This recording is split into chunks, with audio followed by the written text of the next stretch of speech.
नमस्कार दोस्तों, मैं आपके सामने फिर हाजिर हूँ। जैसा कि मैंने वादा किया था अपनी पिछली वीडियो में कि मैं अगले वीडियो में आपको एक और नए कानून और पुराने कानून में जो चेंजेस हुए हैं उसके बारे में हम लोग बात करेंगे। तो अब पेश है जो पुराना दंड प्रक्रिया संहिता CRPC क्रिमिनल प्रोसीजर कोड 1973 था, जिसको अब रिपील कर दिया गया है और उसकी जगह BNSS भारतीय नागरिक सुरक्षा संहिता 2023 1 जुलाई 2024 से लागू किया गया है। उसमें क्या क्या मुख्य रूप से क्या क्या ऐसे चेंजेस हैं जिनको हमें ध्यान में रखना चाहिए। वैसे तो कई सारे चेंजेस हुए हैं, इसमें कुछ जैसे IPC में पुराने वाली की जगह जो नई IPC आई थी BNS, उसमें हमने देखा था कि कुछ धाराएं कम की गई थी। इसमें उसके विपरीत धाराएं बढ़ी हैं, चूँकि प्रोसीजर को डिटेल कर दिया गया है, कई नई सारी चीज़ें जोड़ी गई हैं। तो इसमें सबसे जो मुख्य बातें ध्यान रखने योग्य हैं उन पर मैं आपका ध्यान आकर्षण करूंगा। सबसे पहली चीज़ है कि इसमें बहुत बड़े स्केल पर, बड़े पैमाने पर इसमें टेक्नोलॉजी को स्थान दिया गया है, तकनीक को। जैसा कि हम सब देख ही रहे हैं कि अब जो अपराध करने वाले हैं, अपराध की जो स्थिति है उसमें तकनीक का अपराधी काफ़ी प्रयोग करते हैं। उसका सबसे बड़ा उदाहरण आजकल डिजिटल अरेस्ट, साइबर क्राइम, तमाम तरह के बैंक फ्रॉड्स, तमाम तरह के फाइनेंशियल क्राइम्स, इस तरह के जो नई एक क्राइम की जो नई प्रवृत्ति शुरू हुई है उसमें अपराधी ज़्यादा एजुकेटेड देखने को मिले हैं और वो तकनीक का इस्तेमाल करते हैं। इसी के चलते हमारी जो इन्फोर्समेंट एजेंसीज़ हैं और पुलिस है, इन्वेस्टिगेशन एजेंसीज़ हैं, हमारा कानून, हमारे माननीय न्यायालय, उनको भी वो भी अपने आप को टैक्स सेवी बना सकें, तकनीक से सुसज्जित कर सकें। इसके लिए कानून की संरचना में ही प्राविधान कर दिया गया है। तो जो सबसे बड़ा महत्वपूर्ण इसमें एक बदलाव जो आया है, जो सबसे बड़ी चीज़ है, जो एक सकारात्मक इसमें परिवर्तन हुआ है, वो है जगह जगह विभिन्न प्राविधानों में तकनीक को समुचित स्थान दिया गया है। अब जैसे हम ऑडियो वीडियो इलेक्ट्रॉनिक एविडेंस की बात करें तो वो एडमिसिबल बना दिया गया। यद्यपि माननीय उच्चतम न्यायालय के प्रोनाउंसमेंट्स के द्वारा तो वैसे भी उस पर विचार किया जाता था, विचारणीय होते थे, लेकिन अब उसको बाकायदा परिभाषा वाले जो उसका अनुभाग सेक्शन है BNSS का, उसमें उसको जगह दे दी गई है। अब audio video evidence, electronic evidence कहाँ कहाँ इस्तेमाल होंगे, ये मैं जैसे जैसे आगे बढ़ेंगे हम तुम्हें उसमें आपको बताता चलूँगा। एक और जो परिवर्तन किया गया है वो किया गया है कि SP सुपरिटेंडेंट ऑफ पुलिस या उससे ऊपर के रैंक के अधिकारी को स्टेट गवर्नमेंट यदि चाहती है, उचित समझती है, तो एग्जीक्यूटिव मैजिस्ट्रेट नामित कर सकती है। ऐसा जहाँ कमिश्नरेट फॉर्म ऑफ पुलिसिंग लागू है, कमिश्नर ऑफ पुलिस जहाँ नियुक्त किए जाते हैं, वहाँ पर ऐसा किया भी गया है। स्टेट गवर्नमेंट्स उनको एम्पावर करते हैं एज एग्जीक्यूटिव मैजिस्ट्रेट। तो वहाँ DCP कहा जाता है, DCP एंड अबव वो सारे के सारे, बल्कि ACP भी एग्जीक्यूटिव मैजिस्ट्रेट्स की कैटेगरी में आते हैं। तो ये स्टेट गवर्नमेंट के ऊपर छोड़ा गया है कि वो इसके बारे में नोटिफिकेशन करें और उनको एम्पावर करें। उसके बाद जो बड़ा इम्पोर्टेंट है इसमें एक रोल है, वो ये किया गया है कि जो अरेस्टेड लोग हैं, जो अरेस्ट होती है, जो गिरफ्तार किए गए व्यक्ति हैं, उनके बारे में, जैसा कि हमने एक अपनी इंट्रोडक्टरी वीडियो में जिक्र किया था कि एक DK बसु बनाम स्टेट ऑफ बंगाल का एक केस हुआ था और उसमें माननीय उच्चतम न्यायालय ने कुछ गाइडलाइंस ले डाउन की थी और उनके तहत ये भी एक निर्देश था कि जो अरेस्टेड पर्सन्स हैं उसकी सूचना डिस्प्ले की जाए कहीं प्रोमिनेंट प्लेसेस पर नोटिस बोर्ड लगाकर। अब उसको कानूनी जामा पहना दिया गया है और कानून का उस हिस्सा बना दिया गया है BNSS का, और ये सुनिश्चित करने का दायित्व पुलिस का है कि प्रत्येक थाना में एक मिनिमम ASI रैंक के अधिकारी को इस काम के लिए नॉमिनेट किया जाए कि जो डिजिटल और मैनुअल तरीके से जितने भी 24 घंटे में अरेस्टीज़ थाने पे आते हैं उनके बारे में डिटेल पूरा डिस्प्ले करें, ताकि लोगों को पता चल सके यदि किसी का कोई निकट संबंधी या परिवारीजन अरेस्ट किया जाता है तो उसकी सूचना उसको हो सके। इसके बाद बड़ी इम्पोर्टेंट एक चीज़, बड़ी जो पब्लिक इंटरेस्ट की चीज़ थी वो था कि हाल के जो कुछ विगत वर्षों के इस तरह के जुडिशियल प्रोनाउंसमेंट्स रहे थे कि हथकड़ी का प्रयोग ना किया जाए जब अभियुक्तों को पेश किया जाता है माननीय न्यायालय के समक्ष, तो उस समय हथकड़ी का प्रयोग ना किया जाए, इस तरह के प्रोविजंस हुए थे। और बाद में उसका कुछ ऐसे दुर्दांत अपराधी होते हैं जिनमें कि हथकड़ी का उपयोग पुलिस समझती है कि बहुत आवश्यक है, तो उसके कुछ बाद के जो प्रोनाउंसमेंट्स हुए उनमें कुछ गाइडलाइंस ले डाउन की गई, कुछ रिलैक्सेशंस दिए गए, कुछ डिस्क्रिप्शंस दी गई, लेकिन अब उसको एक औपचारिक जामा पहना दिया गया है और बाकायदा वो अपराध तय कर दिए गए हैं कि जिन अपराधों से संबंधित अभियुक्त को हथकड़ी लगाई जा सकती है, हथकड़ी पहनाई जा सकती है। तो वो जो एक कभी कभी स्वविवेक की स्थिति होती थी जिसमें कुछ गलत निर्णय होने की आशंका रहती थी, वो उसको समाप्त कर दिया गया है। ऊपर मैंने एक बात की थी आपसे audio video electronic mode of communication की और एविडेंस की एडमिसिबिलिटी के बारे में, तो उसमें एक बड़ा चेंज ये आया है, बड़ा जो परिवर्तन हुआ ये हुआ है कि समन्स जो है उनका issuance by the court and उसकी सर्विस बाय द पुलिस, वो भी ऑडियो वीडियो इलेक्ट्रॉनिक मीन्स से की जा सकेगी, जिसमें विशेषकर व्हाट्सएप के माध्यम से, जो कि बहुत ही हैंडी है, उसके माध्यम से की जा सकेगी। ऐसे ही हम इसकी बात करें कि जो हमारा पीड़ित है जिसने कंप्लेंट लिखवाई है, जिसने एफआईआर लिखवाई है, अब आईओ और एसएचओ के ऊपर यह बाध्यकारी कर दिया गया है कि वो 90 दिन के अंदर उनको विवेचना की प्रोग्रेस के बारे में सूचित करेंगे। तो अब इसमें आप देख रहे हैं कि जैसे मैंने बताया था अपनी पुरानी वीडियो में कि ये विक्टिम सेंट्रिक लॉज बने हैं, नागरिकों की तरफ केंद्रित करके कानून बनाए गए हैं, उनकी सुविधा के लिए कानून बनाए गए हैं, ट्रांसपेरेंसी को इसमें बहुत ज़्यादा स्थान दिया गया है। तो उसके दृष्टिकोण से ये एक बड़ा महत्वपूर्ण एक प्राविधान है कि 90 दिन के अंदर उनको लिखित में सूचना करनी पड़ेगी कि उनकी जो एफआईआर थी उसकी प्रगति क्या है, उसकी विवेचना की क्या प्रगति है, और इसमें व्हाट्सएप को भी चाहें तो इस्तेमाल कर सकते हैं।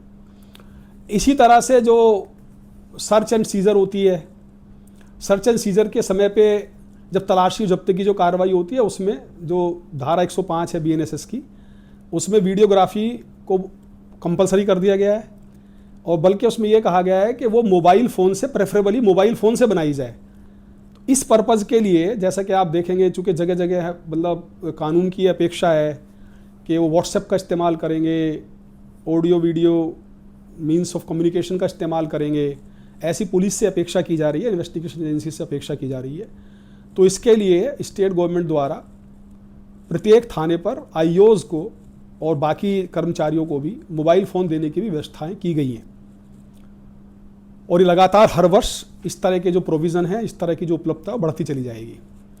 तो उसकी फिर एक अलग पूरा एक एसओपी है जिसको मैं एक अलग वीडियो में आपको बताऊंगा कि वो उस एविडेंस को कैसे लेना है, सर्च एंड सीजर कैसे करना है, और जो फिल्म बनेगी, वीडियोग्राफी होगी, उसको डिस्ट्रिक्ट मजिस्ट्रेट या मजिस्ट्रेट और जुडिशियल मजिस्ट्रेट को विदिन 24 आवर्स भेजना है, तो किन किन बातों का ध्यान रखना है, ये सारी की सारी डिटेल प्रोसीजर जो एसओपी होगी वो हम एक अलग वीडियो में आपसे चर्चा करेंगे। इसी तरह से अब कोई एक बड़ी इंपॉर्टेंट बात है इसमें जो खासकर जो नागरिकों के लिए बड़ी इंपॉर्टेंट है और पुलिस के लिए बड़ी इंपॉर्टेंट है, वो ये है कि अगर पुलिस किसी ऐसी स्थिति में उचित समझती है जहां उसे लगता है कि किसी नागरिक की सहायता की उसको आवश्यकता है पुलिस को अपना कार्य करने के लिए, तो वो नागरिकों को भी आदेश दे सकती है, निर्देश दे सकती है उनकी सहायता करने के लिए, और वो फिर बाध्यकारी होगा। यदि कोई उस निर्देश को मिलने के बाद और जिसको वो कर सकता है तब भी पुलिस की सहायता या निर्देश का पालन नहीं करते हैं, तो ऐसी स्थिति में पुलिस उनको अरेस्ट भी कर सकती है। और उस अरेस्ट की स्थिति में इतना केवल इसमें एक प्राविधान किया गया है कि अगर कोई छोटा प्रकरण है, कोई पैटी मैटर इस तरह का है जिसमें कि बहुत कोई गंभीर नहीं है, तो उनको 24 घंटे के अंदर अंदर छोड़ दिया जाएगा। तो उसका उद्देश्य यह है कि एक नागरिक, जो जिम्मेदार नागरिक होते हैं, जिनको पुलिस से अपेक्षा होती है अपनी सुरक्षा की, वो पुलिस का सहयोग भी करें।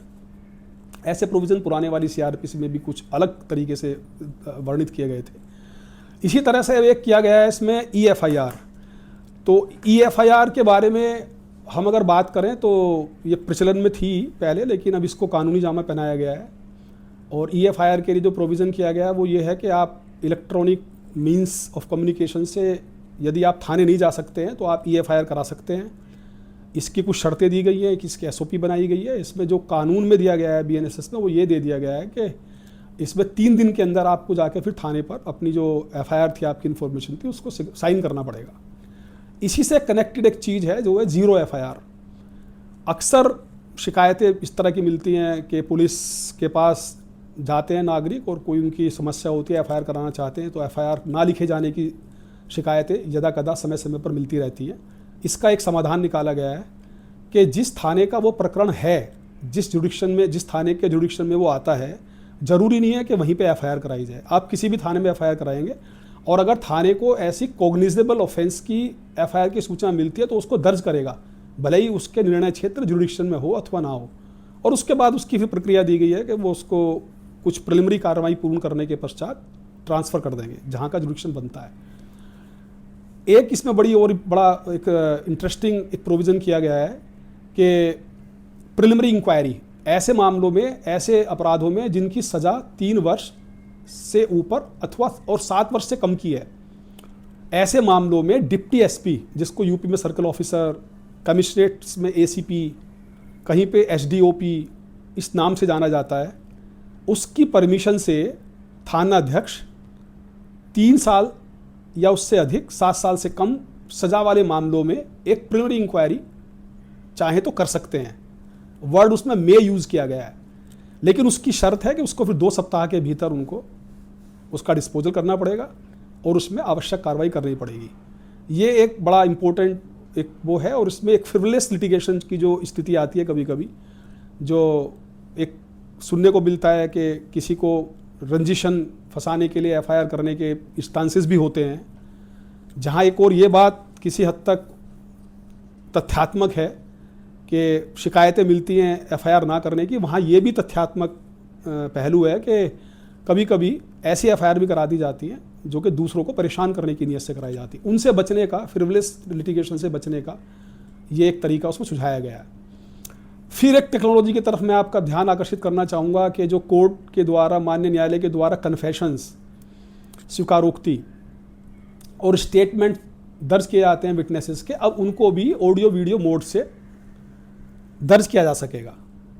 ये एक ई कोर्ट की परिकल्पना की तरफ एक कदम है। ई कोर्ट का जो योजना है, ये भारत सरकार की योजना है जो कि काफ़ी दिनों से चल रही है। ना केवल ई कोर्ट बल्कि ई प्रोसिक्यूशन, और थानों को भी डिजिटाइज किया जा रहा है, जहाँ पर हमारा हर स्टेट के पुलिस में टेक्निकल सर्विस का एक विंग बन गया है और बहुत बड़े स्तर पर, वृहद स्तर पर पिछले कई सालों से ये काम लगातार चल रहा है कि कैसे सारा का सारा जो क्रिमिनल जस्टिस सिस्टम है उसको कैसे ई फॉर्मेट में लाया जाए, कैसे उसका डिजिटाइजेशन किया जाए। और इसमें CCTNS का काफ़ी बड़ा रोल है। वो एक डिटेल अलग विषय है जिसमें अलग से संवाद किया जा सकेगा कभी समय मिलने पर। उसके माध्यम से ई कोर्ट की परिकल्पना को साकार करने की तरफ एक कदम है, जिसमें ये सुनिश्चित करना है कि ये ऑडियो वीडियो माध्यम से स्टेटमेंट्स और कन्फेशन भी कोर्ट दर्ज कर सकते हैं। इसी तरह से पुलिस की रिमांड के बारे में एक बात आती है। ये मैं सारे आपको इस तरह से बता रहा हूँ कि जो बड़े इंपॉर्टेंट हैं, जो रोचक हैं, पब्लिक से भी रिलेटेड हैं, एक्यूज से भी रिलेटेड हैं, और जो प्रैक्टिसिंग लॉयर्स हैं उनसे रिलेटेड हैं, पुलिस से रिलेटेड हैं, स्टूडेंट्स से रिलेटेड हैं। ऐसे प्रोविज़न मैं आपको केवल बता रहा हूँ। मैं बहुत इसमें जो क्लिष्ट तरह के जो प्राविधान में चेंजेस किए गए हैं, जो कि केवल कोर्ट से रिलेटेड हैं या केवल किसी स्पेशलिस्ट एजेंसी से रिलेटेड है, वो मैं शायद, मेरा प्रयास है कि उसके बारे में मैं अभी अलग से कभी जब समय होगा तो बातें करेंगे।